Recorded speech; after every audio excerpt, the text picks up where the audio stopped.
¿Qué tal, chicos? Bienvenidos otra vez a la Escuela de Biología y Anatomía Preuniversitaria. El día de hoy vamos a tocar un tema muy importante, no solo para el examen de admisión, sino también para tu vida misma. El tema es el sistema endocrino en los seres humanos.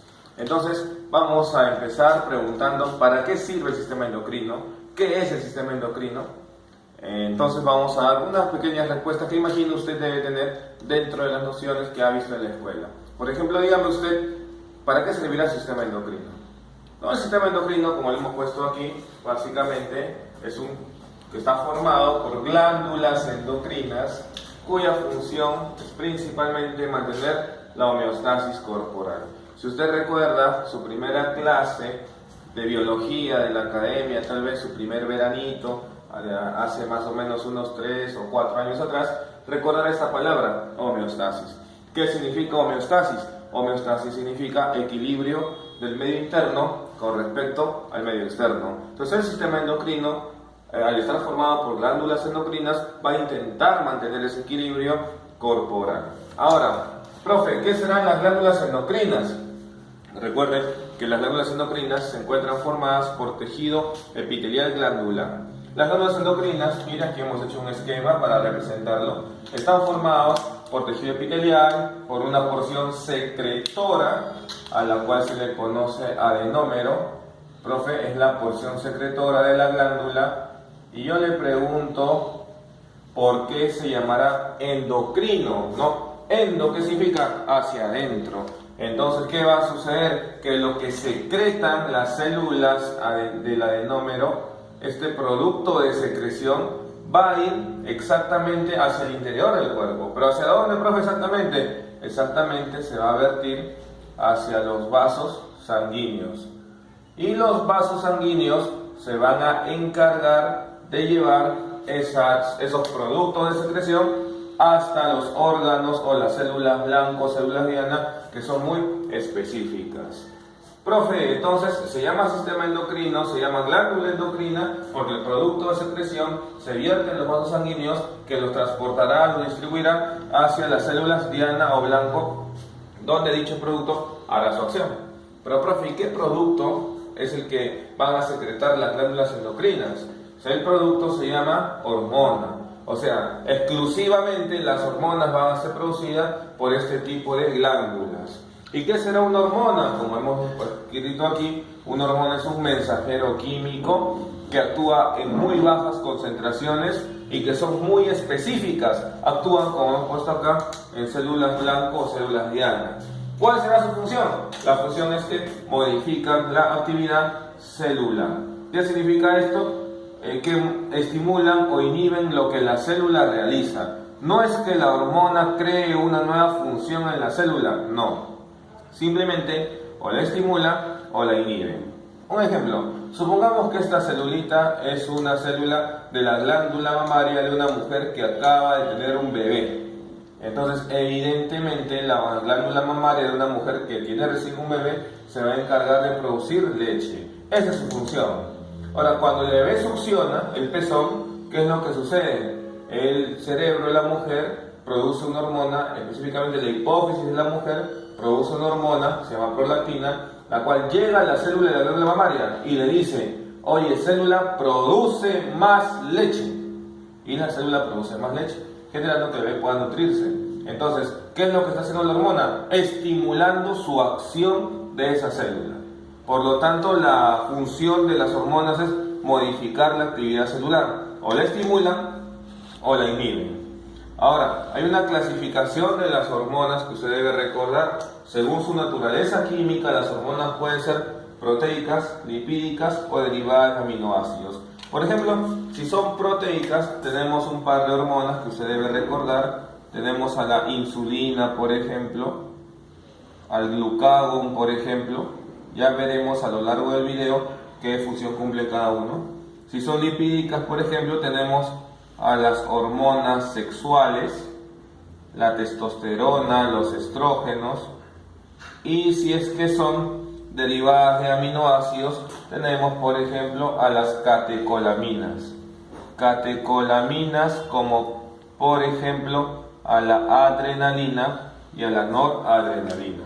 Entonces hasta aquí tenemos rápidamente lo más general del sistema endocrino. ¿Qué hace el sistema endocrino? Regular o mantener la homeostasis. ¿Quién conforma el sistema endocrino? Las glándulas endocrinas. ¿Qué producen las glándulas endocrinas? Hormonas. ¿A dónde se vierten? A los vasos sanguíneos. ¿Para llegar a dónde? A las células blanco. ¿Qué son las hormonas? Mensajeros químicos. ¿En qué concentraciones trabajan? A muy baja concentración. Son muy específicas, modifican la actividad celular. Según su naturaleza química tenemos estas tres características, estas tres clasificaciones. Esto usted lo debe manejar. Es lo más básico que tiene que saber. Ahora, vamos a hablar rápidamente del mecanismo de acción hormonal.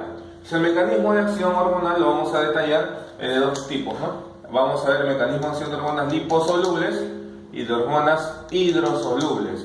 Recuerden que liposoluble tenemos, por ejemplo, las hormonas esteroideas, a las hormonas que vienen a ser las hormonas sexuales, como la progesterona, la testosterona, entre otras más. Ahora, ¿qué es lo que vamos a explicar? Miren, tenemos aquí estas hormonas de acá están, estas son las hormonas liposolubles. ¿Y qué es lo que sucede? Estas hormonas actúan sobre esta célula blanco. Para eso las hormonas van a actuar a nivel de un receptor nuclear. O sea, la hormona se va a acoplar a un receptor que está dentro del núcleo. Las liposolubles atraviesan la membrana, se acoplan al receptor que está dentro del núcleo y este acoplamiento estimula a que se produzca la síntesis proteica dentro de esta célula. Usted debe recordar que la síntesis proteica empieza cuando el ADN es copiado en una molécula de ARN mensajero. Este proceso se llama transcripción. Luego el ARN mensajero, que es la copia del ADN, se va al ribosoma para que el ribosoma con esa información ensamble la proteína. Entonces, ¿qué es lo que está sucediendo con las hormonas liposolubles? Que tienen un receptor dentro de la célula, en este caso un receptor nuclear. ¿Y qué es lo que estimula esta hormona liposoluble? A que la célula produzca una mayor cantidad de proteínas, o sea, está estimulando su accionar. De esta manera actúa la progesterona, la testosterona. Y en cambio las hormonas hidrosolubles, vamos a ver que ya no presenta un receptor en el núcleo, sino más bien presenta un receptor, aquí le apuntamos, presentarán un receptor de membrana. Presentan un receptor de membrana. Ese receptor de membrana, cuando la hormona se acopla a él, la proteína G del receptor de membrana genera una serie de reacciones bioquímicas por la cual se va a activar esta enzima llamada la adenilatociclasa. Esta adenilatociclasa va a formar el AMP cíclico que proviene del ATP. Este AMP cíclico es conocido ampliamente con el término de segundo mensajero. Este AMP cíclico, que actúa como un segundo mensajero químico, va a generar la activación de cascadas enzimáticas dentro de la célula. Por ejemplo, activa la proteína quinasa, que va a fosforilar proteínas, o en su defecto va a generar cambios inducidos por la hormona, cambios celulares inducidos por la hormona. Entonces, básicamente, profe, ¿qué tengo que recordarme entre las liposolubles y las hidrosolubles? En primer lugar, el receptor, ¿dónde se localiza? En las liposolubles el receptor está dentro de la célula. En las hidrosolubles el receptor está en la membrana de la célula. En las liposolubles se estimula la síntesis de proteínas, se activan genes para que se sintetice la proteína. En las hidrosolubles se activa una serie de cascadas enzimáticas para que la célula experimente el cambio que debe realizar. Ahora, ejemplos de hormonas liposolubles, ya lo pusimos acá, las esteroideas, por ejemplo, y de hidrosolubles tenemos la hormona de crecimiento, la insulina, el glucagón, que veremos cuáles son sus funciones. Entonces, chicas, vemos claramente la diferencia de mecanismo de acción entre hormonas liposolubles y hormonas hidrosolubles. Muy bien. Lo que vamos a ver a continuación es hablar específicamente ya del tema de lleno, y vamos a hablar importantemente del eje hipotálamo-hipófisis, ¿no? Las cuales son dos glándulas, dos órganos neuroendocrinos que van a permitir el control del sistema endocrino, el control del sistema nervioso y también la secreción de hormonas que vamos a ver a continuación. Entonces miren, aquí hemos graficado un esquema bastante simple. Recuerde que un esquema no es una descripción anatómica precisa al 100%, más bien un esquema es una representación didáctica que le permite al estudiante ubicarse y entender mejor, en este caso, las localizaciones anatómicas de los órganos. Si se ubica usted, vemos acá una persona de perfil, aquí está el cerebro, la parte central es el tálamo y por debajo del tálamo, miren, encontramos al hipotálamo. El cual, chicos, está íntimamente ligado, unido con esta glandulita más abajo, que es la hipófisis, también llamada pituitaria o también llamada glándula maestra. Dicha hipófisis descansa en uno de los huesos que forma parte de la base del cráneo. Debes recordar que son dos los huesos que forman parte de la base del cráneo, el etmoides y el esfenoides. En este caso particular para la hipófisis, ella descansa en una depresión anatómica que se llama la silla turca del esfenoides. Y aquí está, lo hemos graficado de manera esquemática. Esto, muchachos, ha sido pregunta de examen de admisión. ¿Dónde se localiza la hipófisis o pituitaria? En la silla turca del hueso esfenoides. Fundamental esta glándula, le llaman la glándula maestra, porque es la que va a ayudar justamente al control del sistema endocrino. Es importantísima esta glándula. Profe, ¿y cuánto mide? ¿Cuánto pesa? Esta glándula es pequeñísima. Tiene unas dimensiones de 12 milímetros por 8 milímetros por 6 milímetros. 12 por 8 por 6 milímetros. Tiene un peso de 500 microgramos en el hombre. Y en la mujer, profe, 600 microgramos.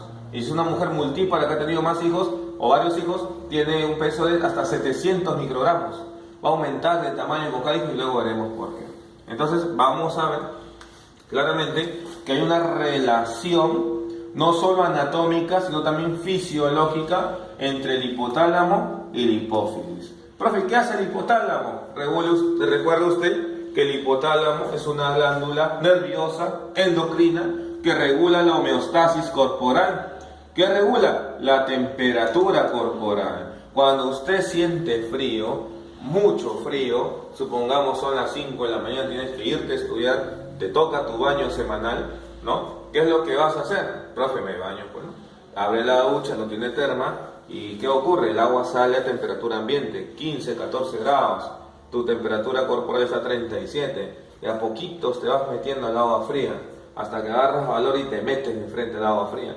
Te acabas de bañar y ¿cómo sales de la ducha? Mojado, profe, pero ¿cómo sales además? Con frío, tiritando. ¿Por qué tiritamos de frío? Porque el hipotálamo, al percibir que la temperatura ambiental ha disminuido, le ordena a nuestros músculos que se contraigan involuntariamente, que es justamente el tiritar. Cuando se contraen involuntariamente los músculos, esto genera calor. El calor suficiente para evitar que tu temperatura descienda. Y de esa manera el hipotálamo está ayudando a regular la temperatura corporal. También regula el hambre, la saciedad, la sed, el sueño, la vigilia, la libido sexual, entre otras características más, ¿no? Esto lo hace, chicos, para mantener la homeostasis corporal. Pero ¿saben una cosa? El hipotálamo también regula a la hipófisis. Va a formar una serie de hormonas que van a estimular o inhibir a la secreción hipofisiaria. Por lo tanto, nos damos cuenta que el hipotálamo tiene una función nerviosa y una función endocrina bien marcada. Entonces vamos a decir que el hipotálamo integra al sistema nervioso y al sistema endocrino. Muy bien. Entonces, hablemos ahora acerca de la hipófisis. Bien. Cuando vemos a la hipófisis o glándula maestra pituitaria, vamos a ver que la hipófisis tiene dos lóbulos bien marcados. Tiene un lóbulo posterior que lo he delimitado de color azul, al cual se le llama neurohipófisis, y tiene un lóbulo de color rojo, al cual se le llama adenohipófisis o hipófisis anterior. Si usted se percata, la neurohipófisis está en contacto directo con los núcleos hipotalámicos. En el hipotálamo vamos a encontrar una serie de núcleos nerviosos, varios núcleos hay. Ahora, como estamos en un nivel preuniversitario, vamos a tocar solo dos núcleos importantes. El primer núcleo es el núcleo supraóptico y el segundo núcleo, aquí lo vamos a anotar, es el núcleo paraventricular. O sea, tenemos aquí dos núcleos hipotalámicos muy importantes. Estos núcleos hipotalámicos, miren ustedes, van a producir hormonas y los axones van a terminar ¿dónde? En la neurohipófisis. Por ejemplo, el núcleo supraóptico va a producir una hormona que se va a almacenar o se puede almacenar en la neurohipófisis para luego ser secretada. Profe, ¿qué hormona secreta el núcleo supraóptico? Aquí está, es la hormona antidiurética, también llamada por las siglas ADH, o conocida antiguamente como la vasopresina. Profe, ¿qué hace la hormona antidiurética? ¿Sobre quién actúa? Actúa a nivel de los riñones. Profe, ¿y qué hace a nivel de riñón? Como usted debe saber, el riñón filtra la sangre, filtra el plasma, para quedarse con los desechos y eliminarlos a través de la orina. Entonces, ¿qué sucede? Que cuando usted micciona, cuando el riñón forma la orina, no te puedes dar el lujo de que en la orina, siendo desecho, se elimine mucha agua. Entonces, lo que hace la hormona antidiurética es promover que el agua que está en la orina, el agua que está en la pichi, se reabsorba y de esa manera se ahorre agua para el cuerpo. Entonces, ¿qué es lo que hace la antidiurética en términos más técnicos a nivel renal? Promueve la reabsorción de agua a nivel de los túbulos colectores. O sea, hace que la orina sea un poquito más concentrada. Ahora, esta hormona antidiurética puede verse bloqueada temporalmente. De repente, usted ha consumido alcohol, no creo que usted haya consumido alcohol, pero ha visto cuando una persona consume alcohol, que está un poco ebria, que ocurre una característica es que a cada rato va a miccionar. ¿Por qué micciona a cada rato? Porque el alcohol temporalmente ha bloqueado la acción de la antidiurética. Y si el alcohol bloquea la antidiurética, ¿cómo será la orina? Entonces, el riñón no va a ahorrar agua. Como está bloqueada la antidiurética, el riñón va a eliminar la orina muy diluida, con mucha agua. Por eso que el borracho a cada rato va a miccionar. Y al día siguiente, cuando se levanta con la resaca, como ha perdido un montón de agua la noche anterior, se levanta con mucha sed. Por eso que uno de los síntomas pues, de la resaca es la polidipsia o el exceso de sed. Pero eso ocurre temporalmente. Tu cuerpo metaboliza el alcohol y luego se regulariza la cantidad de agua que va perdiendo con la orina. Pero hay veces, sucede, que algunas personas podrían nacer con un tumorcito en esta zona que bloquea la secreción de la antidiurética. Si se bloquea la secreción de la antidiurética constantemente, esta persona va a experimentar algunos síntomas. Le preguntaré a usted, ¿cómo será la frecuencia urinaria? Si se ha bloqueado la antidiurética, la frecuencia urinaria va a aumentar. El volumen urinario también va a aumentar. Entonces, cuando aumenta la frecuencia urinaria, a esto se le denomina poliuria. ¿Ya? Y producto de que está perdiendo un montón de agua por la orina, eso genera que también tenga mucha sed. Y al signo clínico, cuando tiene mucha sed, se le denomina polidipsia. Y estos dos en conjunto generan un trastorno metabólico. ¿Cómo se llama este trastorno metabólico? Causado por el déficit de hormona antidiurética. Pregunta de examen de admisión. Este trastorno metabólico se denomina diabetes. ¿Cómo? Diabetes. Pero profe, yo pensaba que la diabetes era por un tema de la insulina, de la glucosa. ¿No? Claro, tienes razón. Pero esa diabetes que tiene que ver con la insulina y la glucosa es la diabetes mellitus. Esta diabetes, en cambio, que no tiene que ver con la insulina ni con la glucosa, sino más bien con un déficit de antidiurética, se llama diabetes insípida. Se va a denominar diabetes insípida. Y ha sido pregunta de examen de admisión, así que no se olvide, un déficit en la producción o en la secreción de hormona antidiurética genera diabetes insípida. Y los signos principales, poliuria y polidipsia. Entonces, eso es lo que hace la hormona antidiurética sintetizada por el hipotálamo, almacenada y liberada por la neurohipófisis. Ahora, el otro núcleo que vemos aquí, el núcleo paraventricular, ¿qué hormona va a producir? Aquí está, la oxitocina. Y esa oxitocina, por ejemplo, ¿dónde, cómo, cuándo va a tener acción? Por ejemplo, la oxitocina va a actuar en las mujeres, por citar un ejemplo, cuando esa mujer acaba de tener su bebé, o está en estado de gestación. ¿Qué hace la oxitocina, profe? Actúa a nivel de la glándula mamaria. Aquí está, vemos una mama, un seno, la cual está formada por varias glándulas mamarias. Y miren, la oxitocina va a actuar específicamente a nivel de unas células de las glándulas mamarias llamadas células mioepiteliales. O sea, la oxitocina actúa a nivel de las células mioepiteliales de la glándula mamaria. Juegue un poquito con la etimología. El término mio, ¿qué significa? Mio no es adjetivo posesivo. En biología, mio significa músculo. Y si es músculo, ¿qué función cumple? Ah, profe, se va a contraer, correcto. Y si se contrae, ¿para qué se contraerá? Al contraerse, lo que va a generar es que la leche producida por las glándulas mamarias, la leche producida, salga disparada del seno de la mujer, directo hacia la boquita del bebé. Esta acción de salir la leche disparada del seno de la mujer se denomina eyección de la leche. Entonces la oxitocina a nivel de las glándulas mamarias actúa sobre las células mioepiteliales promoviendo ¿qué cosa, profe? La eyección de la leche, la salida con mucha presión de la leche. Eso es lo que promueve la oxitocina en la glándula mamaria. Pero también la oxitocina actúa a nivel del útero femenino, específicamente en la capa muscular del útero. Nuevamente, ¿cómo se llama la capa muscular? Juega con etimología, mira, miometrio. ¿Y qué promueve, profe, la oxitocina a nivel de miometrio? En una mujer que ya está en el tercer trimestre, está entre la semana 37 a la semana 40-41 de la gestación. Promueve que este miometrio empiece a contraerse, genere contracciones a nivel del útero. ¿Para qué esas contracciones? Para que pueda expulsar al feto y se dé entonces el parto o nacimiento de ese bebé. Entonces aquí le vamos a apuntar a nivel de miometrio, la oxitocina estimula contracciones,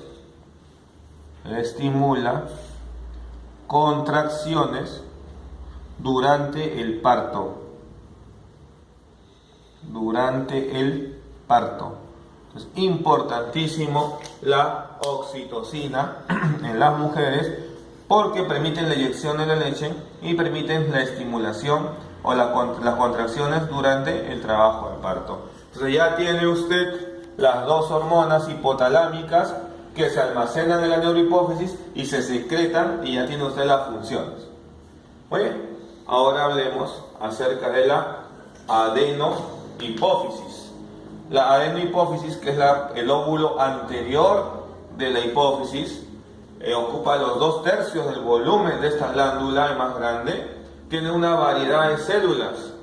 Hay distintos tipos de clasificación, se pueden clasificar en células acidófilas, basófilas. Yo prefiero hacer una clasificación un poquito más didáctica con respecto a la hormona que van a secretar. Por ejemplo, en la adenohipófisis encontramos células somatotrofas. Profe, ¿y por qué se llaman somatotrofas? Porque estas realizan la secreción de una hormona llamada somatotropina. Y sabe usted, la somatotropina también se le llama hormona del crecimiento. Hormona del crecimiento. También simbolizada como la GH. Muy bien, y vamos a hablar de esto en un momento más. Después tenemos las células mamotrofas. Estas células, ¿qué es lo que van a hacer? Van a realizar la secreción de otra hormona que se llama la prolactina. Lo simbolizamos como la PRL. Te comento qué significará prolactina. Bien, juegas con etimología, pro a favor, lactina lactancia. Por ahí, jugando con etimología, puedes darte cuenta que la prolactina estimula la producción de leche. No la eyección, cuidado, no la salida, no la eyección, sino la producción de leche. Después tienes las células gonadotrofas. ¿Qué secretarán estas células gonadotrofas? Aquí le apuntamos, se van a secretar gonadotropinas. Gonadotropinas. Nuevamente aquí quiero que juegue con la etimología. Gonadotrofas viene de gónadas. ¿Qué son las gónadas? Son los órganos donde se producen las células sexuales. O sea, ¿dónde van a actuar? A nivel de los testículos en los varones y a nivel de ovarios en las mujeres. Estas gonadotropinas, por ejemplo, tenemos dos, la FSH y la LH. Y en un rato más veremos para qué sirven. También tenemos a las células tirótrofas. ¿Qué van a hacer estas células, profe? Van a secretar, aquí le apuntamos, la secreción de la hormona TSH. Y esta hormona TSH son siglas, significa hormona estimulante de la tiroides.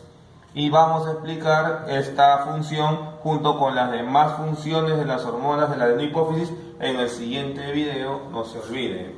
Y finalmente tenemos las células corticotrofas, van a generar o van a secretar, aquí le apuntamos, la secreción de la hormona adrenocorticotropina, la ACTH. Entonces, chicos, estamos viendo que la hipófisis almacena hormonas hipotalámicas para liberarlas en situaciones particulares y también produce sus propias hormonas.